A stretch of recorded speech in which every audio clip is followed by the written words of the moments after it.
Hi everyone, it's Margaret here with 60andMe. Today I'm going to talk to you about 4 cold weather beauty tips for women over 50, things that you can do to keep your skin moisturized and soft during these very cold winter months.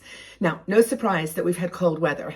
I mean, people have been dealing with this very severe weather across the United States and Canada, and all around the world the weather has just been out of kilter, but cold weather can really do havoc to dry skin. Now, as I've gotten older, my skin has gotten dry anyway, so even in the summer months I need to hydrate and be really careful. But you know, if your idea of a winter's day is to snuggle up with a cup of hot chocolate or a cup of tea and just kind of stay out of the cold, then that's fine, but you still need to moisturize and take care of your skin. And what is one of the first things that everyone always says is the most important thing?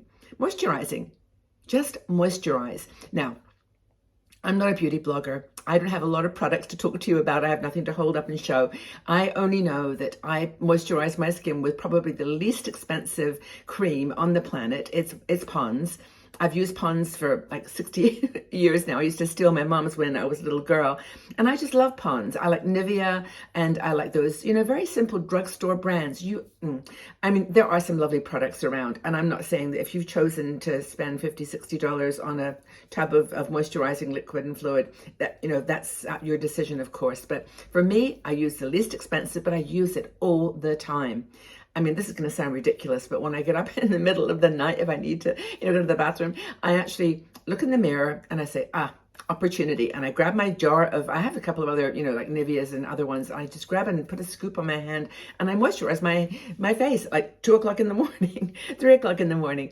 Any opportunity just to put a bit of cream moisturizer. And it doesn't have to be as in a really thick and emollient and full of shea butter or whatever the latest and greatest ingredient is, niacinamide or vitamin C. In my opinion, I just like to put something that's going to moisturize. Now, I actually have been using this product called Embryolisse. It's the Creme Lait moisturizer. Now this I've used on my skin for 10 years now, and I love it, but it was getting quite expensive, the little tubes. So I found this particular version. It's the body lotion, and it actually says face and body lotion.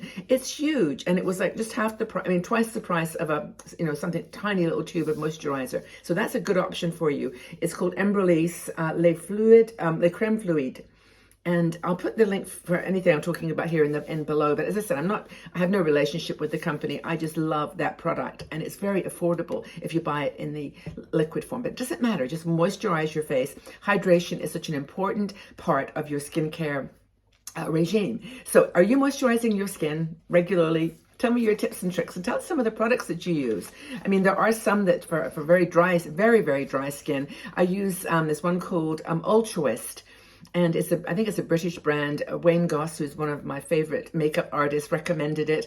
And of course, there's others that are just, really, really good. Norway does some great products. I can't think of the name of the brand, but anywhere that experiences very cold, biting winds, and has products that they sell that are designed to create a barrier between your skin and the elements, that's another good place to look. But if you've got some favorites, just put them in the section below so we can learn. I'd love to know what you're doing. Now, so that's moisturizing. Just a couple of points I made here in my notes to make sure that you're looking for collagen if possible, vitamins, and don't forget SPF. Now, I don't put SPF on my skin very much. I've got to be really, really honest. And people have asked me this question quite a bit. I do not have a separate SPF. I've looked for creams that have SPF in them, and also my foundations. But I've all my life never been.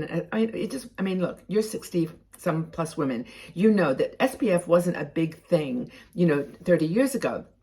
It wasn't something that we thought about when we were buying our products. So, but you understand, and I do understand how important it is, and that people are committed to putting it into their skincare regime, and I'm all for that. But I just wanted to, be honest about my own situation.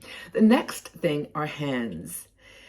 I can almost tell when the weather has dropped 10 degrees because I start getting cracks on my thumb, and of course I use my fingers a lot for my typing, and they start to crack and crack and then they get sore, and then every time I touch them, they hurt. And so my hands are super, super dry, and I think it's something that, we use all the time. So it's important to take care of your hands.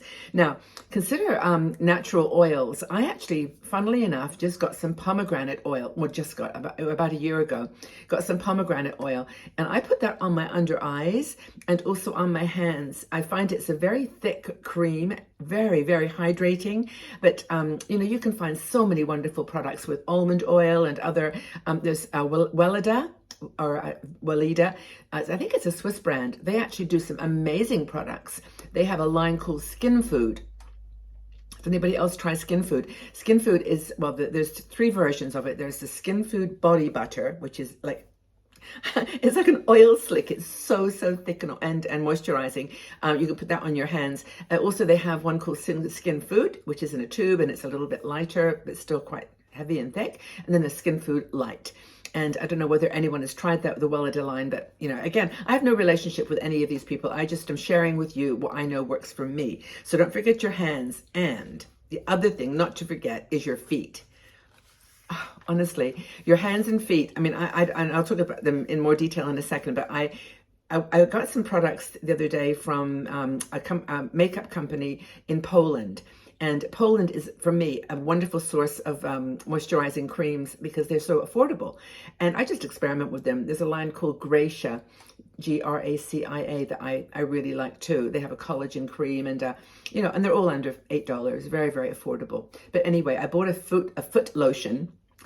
And as I was putting this foot lotion on my foot, I thought, I haven't given my feet like a hug in so long, like really, So I just put it on. It was a kind of I forget the brand. I'll try to put it down, but it was Polish, and it was just like, oh my goodness, I really need to do this more often. My feet really need to be rubbed between the toes and underneath. And we walk so many miles a day, hopefully, feet a day, steps. And we just don't take care, in my opinion, of my feet as much. And it's really important that you just take that moment. You can even use that opportunity to apply the cream while you're, kind of rubbing your feet and moisturizing and massaging, because it improves your circulation. It's really, really good for you. Another thing are your lips. And lips for me, again, I don't use a special cream, and I know there are many. I tried a little sample once of Laneige, which is a Korean brand, I believe. Very, very nice.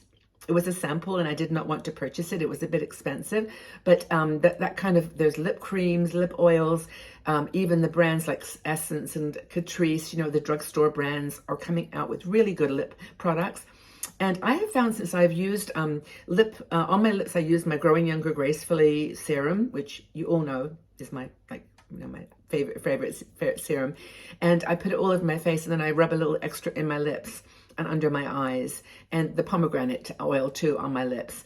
And I haven't had problems with my lips cracking or even getting cold sores, touch wood, in a long, long time. So it's really cool to, keep your lips hydrated. And maybe there was a little more kissing over the holidays, and your lips just need to be protected.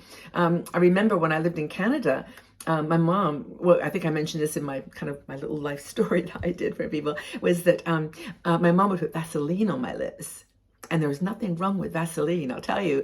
Yes, it's a petroleum oil product and all the rest of it, but it's really good for your dry lips, dry hands. If you can put it on at night, and then maybe put like a little glove on your hand over top of it, because it's pretty sticky and gooey. But oh my goodness, what it does to your skin.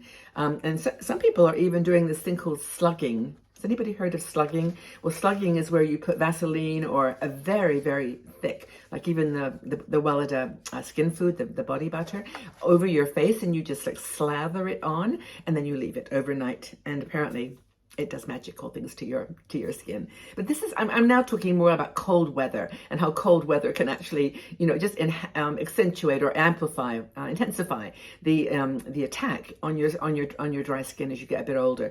Another thing to mention is hydration in general. When you get up in the morning, make it a habit to have a glass of water, juice, or something, some liquid. Hydrate yourself with liquids and fluids, as well as putting things externally.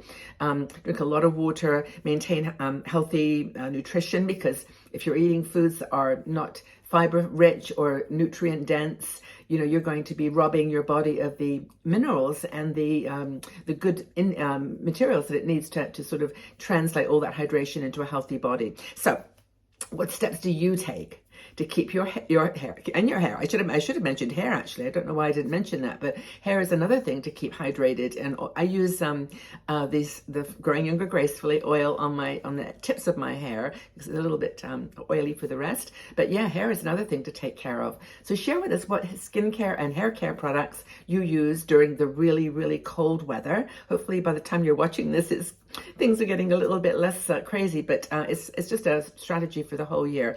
And what kind of moisturizers do you love? Please share with us. I hope that you found this a useful conversation. It's just one of the types of comments or conversations and articles and videos that I do here on 60andMe. We are all over on YouTube. We've got over 2,000 videos now on all topics related from skincare, beauty, to travel, to relationships and retirement and, family, all those kinds of topics. And please join that if you haven't already, just, subscribe. And also, if you want to join a group that's really starting to form in a positive way to help people come together in person, like real meetings, it's our Patreon group. It's our supporters group. We do live shows Monday, Wednesday, and the group is like, honestly, they started their own little Facebook group and they're now meeting up with each other for cruises and travel and coffee, and it's cool. So that's Patreon, patreon.com/60andme. It's our supporters group. So hope that this has all been wonderfully inspirational. I actually have to go out in a minute into the cold, so I've got my scarf on today. I'm going to try to keep warm and cuddly, but moisturize and hydrate and take care of yourselves during this really cold weather, and we'll see you soon. Take good care of yourselves, okay?